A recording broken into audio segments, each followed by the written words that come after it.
सबसे बड़ी बात ये है कि स्वामी प्रसाद मौर्य से नाराज़गी सिर्फ़ सवर्ण नेताओं को ही क्यों?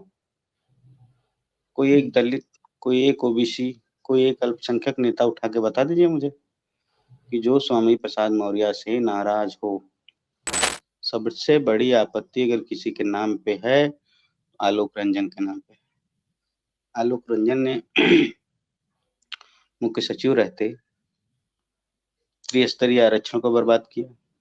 13 पॉइंट रोस्टर सिद्धार्थ विश्वविद्यालय में लागू करवाया जिससे पिछड़े दलितों का हक मार लिया गया। मतलब 2 महीने बाद कुमार जी चुनाव है, तो ऐसे में ये जो स्वामी प्रसाद मौर्य का जो कदम है, कहीं न कहीं आपको लगता नहीं है कि काफ़ी बहुत देर हो जाएगा? ऐसे वक़्त में जब इंडिया गठबंधन तार-तार हो चुका है, कांग्रेस की में भी बहुत सारी खबरें आ रही हैं, कोई इस राज्य से 4 नेता कांग्रेस के विधायक जा रहे हैं, कोई उस राज्य से जा रहे हैं।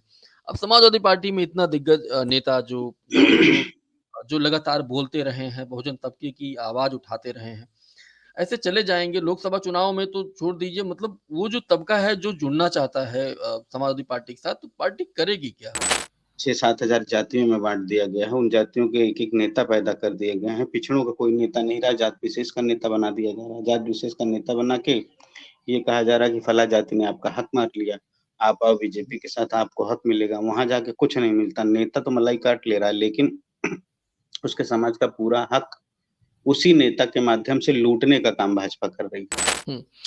अभी चुनाव में जब बीजेपी ज़ाहिर-सी बात है वो किस तरह से आरोप लगाती है, वो तो सीधे-सीधे कहेगी कि भई स्वामी प्रसाद मौर्य को इन्होंने इज़्ज़त नहीं दी, उनको हटा दिया। ख़ास तौर पर ये केशव प्रसाद मौर्य इस बात को ज़रूर बोलेंगे।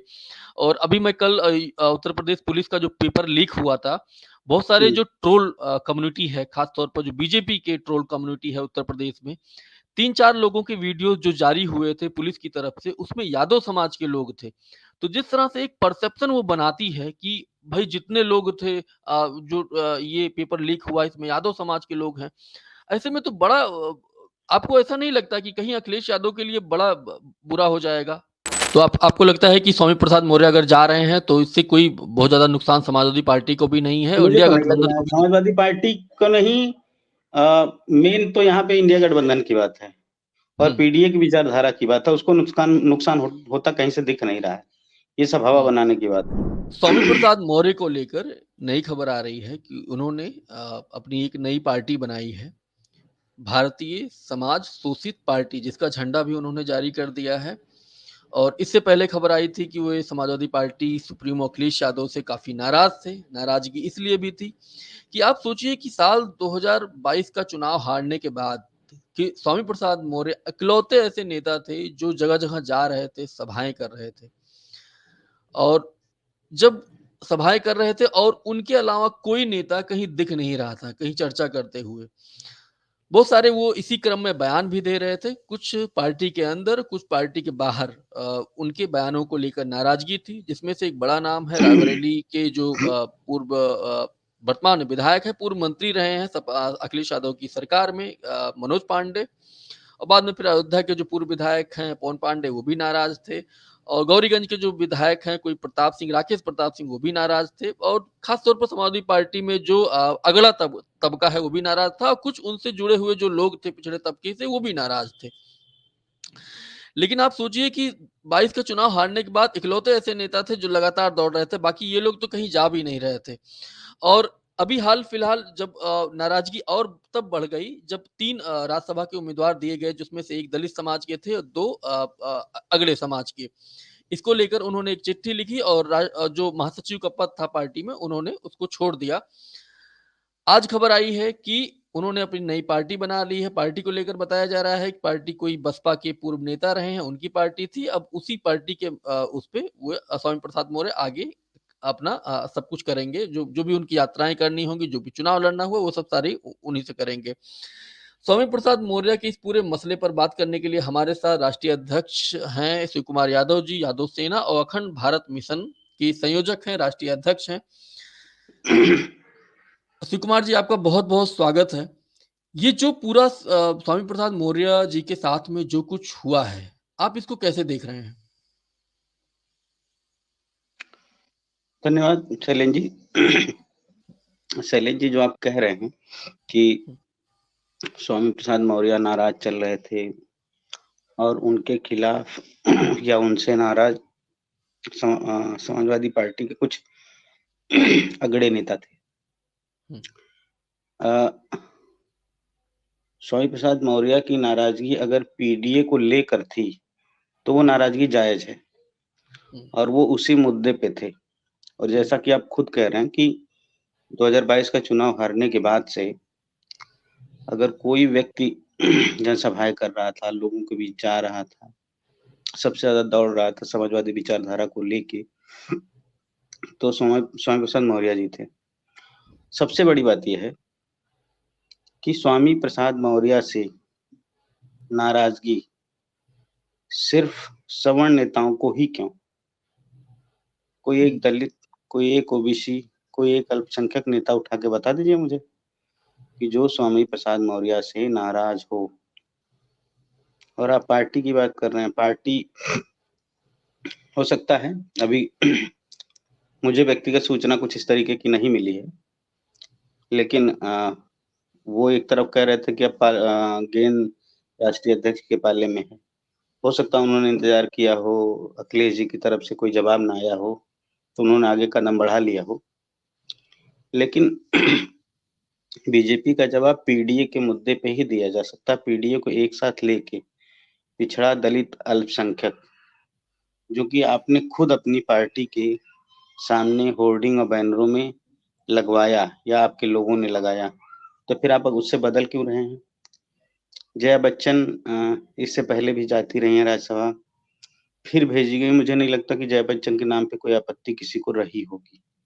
सबसे बड़ी आपत्ति अगर किसी के नाम पे है, आलोक रंजन के नाम पे। आलोक रंजन ने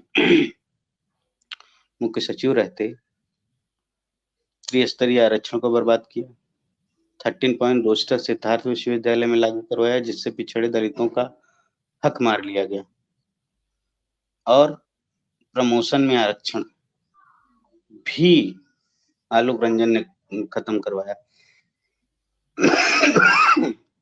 चाहे साजिश रही हो, चाहे जानबूझ के किया गया हो, लेकिन आलोक रंजन ने ऐसा किया। आपको पता नहीं था कि आपने जानबूझ के किया, ये सही जवाब आप दे पाएंगे। और शायद अखिलेश जी ने एक बार कहा था कि मुझसे अनजाने में हुआ ये सब, आपने एक्सेप्ट किया। उस समय आपसे अनजाने में हुआ, बाद में आपने एक्सेप्ट किया।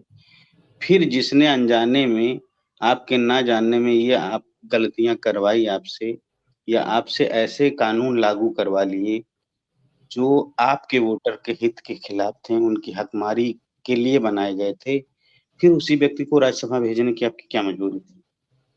क्या ये पीडीए का जो फार्मूला आपने खुद बनाया कि हम पीडीए से ही जवाब दे पाएंगे भाजपा के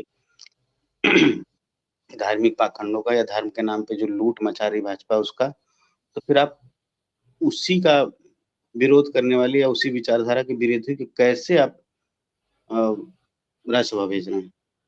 ये तो बड़ा सवाल है ना। इस पे नाराजगी आम जनमानस को भी होगी। भले आपका हार्डकोर वोटर है, वो नहीं बोल रहा है, आपको सपोर्ट कर रहा है, लेकिन आप ये बताइए ना कि आप कहाँ पीडीए पे खरे उतर रहे हैं?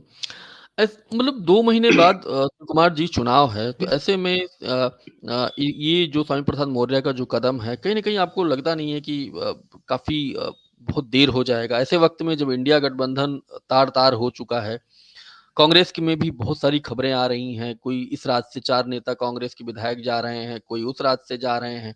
अब समाजवादी पार्टी में इतना दिग्गज नेता जो लगातार बोलते रहे हैं, बहुजन तबके की आवाज़ उठाते रहे हैं।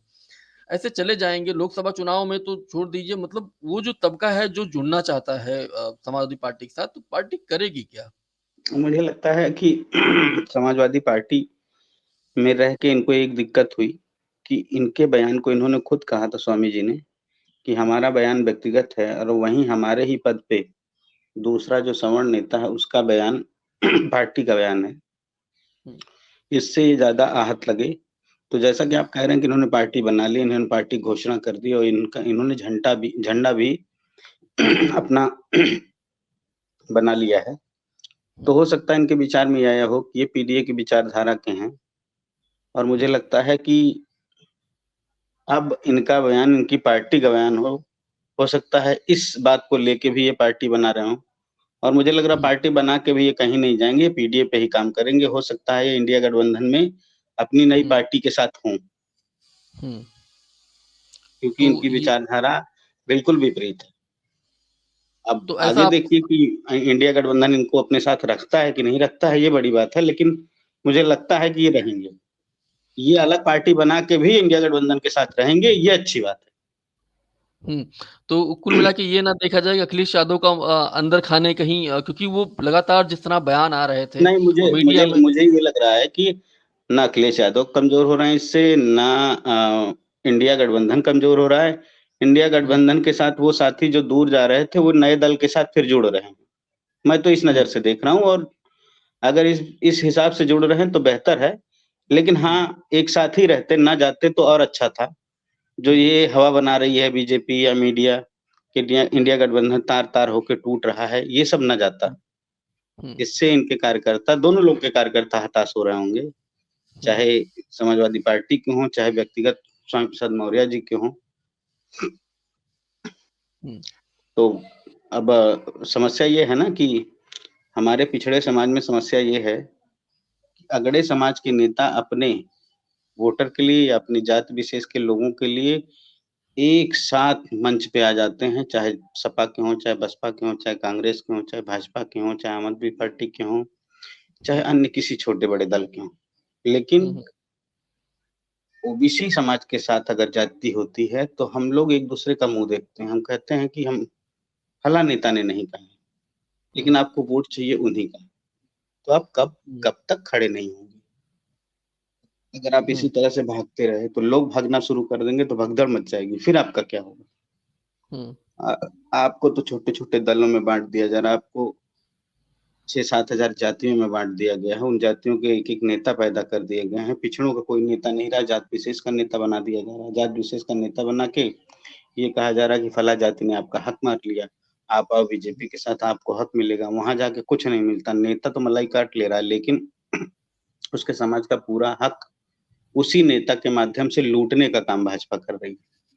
लेकिन भोली-भाली जनता उस बहकावे में नहीं समझ पा रही कि हम किस गड्ढे में जा रहे हैं, हुँ, और उसके लिए जो समझदार नेता हैं, जिन्होंने कैडर का काम किया, जिन्होंने नेताजी के समय, माननीय कांशीराम जी के समय इन सामंतवादी या मनुवादी व्यवस्थाओं से लड़ाई लड़ी, अगर हुँ, वो उधर जा रहे हैं, तो उन नेताओं की भी गलती है, उनको भी सोचना चाहिए।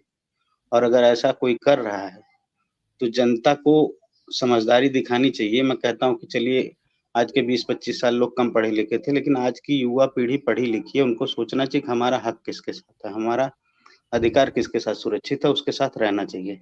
नेता हुँ, बदले तो बदले, लेकिन जनता को नहीं बदलना चाहिए। हुँ।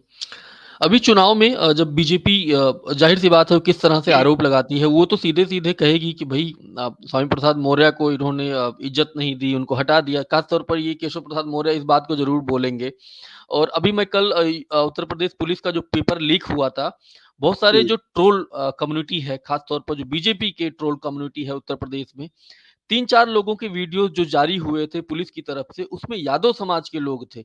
तो जिस तरह से एक परसेप्शन वो बनाती है कि भई जितने लोग थे ये पेपर लीक हुआ इसमें यादव समाज के लोग हैं। ऐसे में तो बड़ा आपको ऐसा नहीं लगता कि कहीं अखिलेश यादव के लिए बड़ा बुरा हो जाएगा? जब केशव प्रसाद मौर्य देखिए, आरोप ये तो लगाएँगे, देखना पड़ेगा यादव ना के कि अलावा जो पेपर लीक में और कौन-कौन लोग थे। एक हुँ, यादव मिल गया, एक चमार मिल गया, तो उसका नाम हाइलाइट कर दिया जा रहा है। हुँ, बाकी लोगों के नाम नहीं हाइलाइट किए जा रहे हैं। जो सवर्ण लोग हैं, हुँ, उनके नाम बाद में लिखे जाते हैं, हुँ। जानबूझ अरे के या सरनेम हटा दिया जाता है। बकायदा कल वीडियो जारी हुआ ऐसे मतलब कह उन्होंने तो रहा 3 हूँ, वीडियो जब लगे जानबूझ के सरनेम हटा तक दिए जाते हैं, तो ये हुँ, सभी लोग जानते हैं कि हमारे देश की रक्षा सूचनाएँ लीक करने वाला शर्मा जी कौन होते हैं, उनके नाम के आगे से शर्मा जी क्यों हटा लिया जाता है। हुँ, जो लोग देश की सुरक्षा से खिलवाड़ करते हों, वो हुँ, उनकी पार्टी में बाकायदा पदाधिकारी बने होते हैं, हुँ, उससे राष्ट्र सुरक्षित होता है। हुँ, ये मनुवादियों के शब्दों का मायाजाल है, जो हुँ, कहते हैं हूणों का आक्रमण, मुगलों का आक्रमण, हुँ, लेकिन आर्यों का आगमन ये आर्य ही हैं जो हमारे असली दुश्मन हैं, जो तथाकथित सवर्ण बने घूम रहे हैं। तो अब हमको भी सोचना पड़ेगा, हमारे नेताओं को भी सोचना पड़ेगा, लेकिन ये है कि मुझे लड़ाई कमजोर होती नहीं दिख रही है। लड़ाई अगर ये अलग दल बनाते हैं तो भी ये पीडीए के साथ ही रहेंगे, ये इंडिया गठबंधन के साथ ही रहेंगे। क्या समाजवादी पार्टी के कुछ लोग भी जाएंगे उनके साथ में? उनके जो समर्थक हैं, जो पिछली बार साल 22 देखिए, में कुछ असंतुष्ट लोग हैं, जैसे स्वामी प्रसाद मौर्य जी ने एक बात कही थी कि मुझे बिना कहे अखिलेश यादव जी ने विधान परिषद भेजा। तो लोगों ने कहा कि कहीं आप अपनी बेटी का टिकट कटने के लिए की वजह से तो नहीं ना छोड़ रहे हैं या विरोध कर रहे हैं? तो उन्होंने कहा नहीं, बेटी का टिकट पूरा प्रदेश है, कहीं भी हमको दे दिया जाए, कोई दिक्कत नहीं। स्वामी प्रसाद मौर्य के लिए पूरा प्रदेश है, पूरे प्रदेश में कहीं भी कोई सीट दे दी जाए, स्वामी प्रसाद मौर्य लड़ने के लिए सक्षम है। लेकिन कुछ लोग खुल के कह रहे हैं, जैसे अभी एक मुस्लिम नेता थे, वो राज्यसभा हैं, उसके बाद भी उन्होंने कुछ कहा। और पल्लवी जी हैं, पल्लवी जी कह रही हैं, पल्लवी जी की इच्छा थी कि उनकी माताजी को भेजा जाए। जबकि पल्लवी जी से अगर कंपेयर किया जाए स्वामी प्रसाद मौर्य जी को, तो स्वामी प्रसाद मौर्य जी जब से पार्टियां में, तब से जनसभाएं कर रहे हैं, तब से लोगों से मिल रहे हैं, तब से वोट बढ़ाने का काम कर रहे हैं। लेकिन पल्लवी जी ने एक जनसभा नहीं की। और पल्लवी जी को 7 सीटें बीजेपी समाजवादी पार्टी ने दी थी, जिसमें से 6 सीटें उन्होंने लिफाफा पे लड़ी, मतलब अपने सिंबल पे, अपना दल कमीरावादी। 6 की 6 हार गए, खुद समाजवादी पार्टी के सिंबल पे लड़ी हैं। और पीडीए कह के पीडीए की आड़ में अपनी माता जी के लिए सीट मांग रही हैं। वही पल्लवी जी जब बनारस जाती हैं, राहुल गांधी जी की इंडिया गठबंधन की जो भारत जोड़ो यात्रा चल रही है उसमें शामिल होती हैं, तो उस पे जो बैठे होते हैं ना, उस गाड़ी पे, क्या राहुल गांधी ब्राह्मण नहीं? क्या अजय राय सवर्ण नहीं है? भूमिहार नहीं है? एक गोत्र से ब्राह्मण खुद को बताते हैं। उन दोनों के बीच में बैठ के तब आप कहां से पीडीए मजबूत कर रही हैं? तो सिर्फ कुछ लोग हैं ऐसा कि जो मौके का फायदा उठा रहे हैं, उसमें पल्लवी जी भी हैं। पल्लवी जी को भी सोचना चाहिए कि हम कुछ भी कह दे रहे हैं और जाके हम वहीं बैठ रहे हैं। तब कहिए ना कि राहुल जी भी ब्राह्मण है, फिर विचारधारा की बात त्याग दीजिए। आज तो राहुल गांधी एक सबसे मजबूत योद्धा बन के खड़ा दिख रहा है पूरे भारत में, मनवादी व्यवस्थाओं के खिलाफ। और जो मनवादी व्यवस्थाओं के खिलाफ लड़ेगा, उसको ये लोग तो मुसलमान घोषित कर देंगे, भाजपा वाले ये मुसलमान है, ये इनके परदादा परनाना मुसलमान थे, जबकि आप भी जानते हैं वो कौन थे, हम भी जानते हैं। तो आपके कहने अल्पसंख्यक कम्युनिटी से आने वाले का अगर नाम कहीं मिलता जुलता हो गया, फिरोज शाह का नाम फिरोज खान ये लोग बता देंगे, है ना? जबकि इनको टाटा बिरला से आपत्ति नहीं है, वो भी हिंदू नहीं, पारसी समाज से आते हैं, वो भी पारसी समाज से थे, लेकिन उनके परनाना थे, तो इनको लाइसेंस मिल गया नाम मिलते जुलते होने की वजह से। इनको लाइसेंस मिल गया कि उनको मुस्लिम कह दिया जाए, उनको बदनाम कर दिया जाए। आज कोई भी ऐरा गहरा नत्थु खैरा चिरकुट टाइप का नेता भाजपा मानसिकता का मुंह उठा कर देता है कि राहुल गांधी प्रियंका गांधी मुसलमान, जबकि ब्राह्मण नहीं है। कौन नहीं जानता है? नेहरू परिवार को पूरा दुनिया जानती है, उसके बाद भी वो मुसलमान है और लोग एक्सेप्ट भी कर लेते हैं।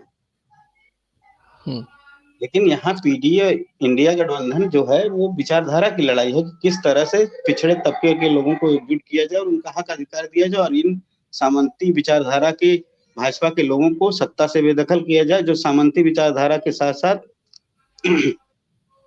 ये जो देश के बड़े औद्योगिक घराने हैं उनके पोषक हैं ये लोग, ये उनको खाद पानी दे के सींचने का काम कर रहे हैं, बल्कि और किसानों के ऊपर थार चढ़ाने का और उनको रोड पे मारने का काम कर रहे हैं, उन पे गोलियां बरसाने का काम कर रहे हैं।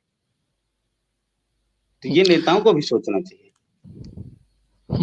तो आपको लगता है कि स्वामी प्रसाद मौर्य अगर जा रहे हैं तो इससे कोई बहुत ज्यादा नुकसान समाजवादी पार्टी को भी नहीं है, मुझे तो नहीं लग रहा है समाजवादी पार्टी को नहीं, मेन तो यहाँ पे इंडिया गठबंधन की बात है और पीडीए की विचारधारा की बात है, उसको नुकसान होता कहीं से दिख नहीं रहा है, ये सब हवा बनाने की बात है। चलिए वो कै सीट पे लड़ते हैं, उनको कै सीट मिलती है, लेकिन विचारधारा उसी विचारधारा से लड़ेंगे, उसी भाजपा से लड़ेंगे। और एक दल में रह के उनको लग रहा होगा कि हम कम मेहनत कर पा रहे हैं, तो अपना दल बना के स्वयं अपने दल को पूरे प्रदेश में बड़ा करके ये लड़ें और मजबूती से लड़ें और पीडीए को मजबूत करेंगे, मुझे इतनी उम्मीद है। क्या आपको लग रहा है स्वामी प्रसाद मौर्य भी लोकसभा चुनाव लड़ेंगे? और पल्लवी पटेल जिस तरह जा रही हैं उधर, हो सकता है कि उनको भी क्या लड़ाया जा सकता है मिर्ज़ापुर या इलाहाबाद या कहीं से भी? या फूलपुर? आपको क्या लग रहा है? अब देखिए क्या हो सकता है। उनकी ये मुराद तभी पूरी होगी जब वो सपा को छोड़ दें, वो बाकायदा सपा से विधायक हैं, कमेरावादी से नहीं हैं।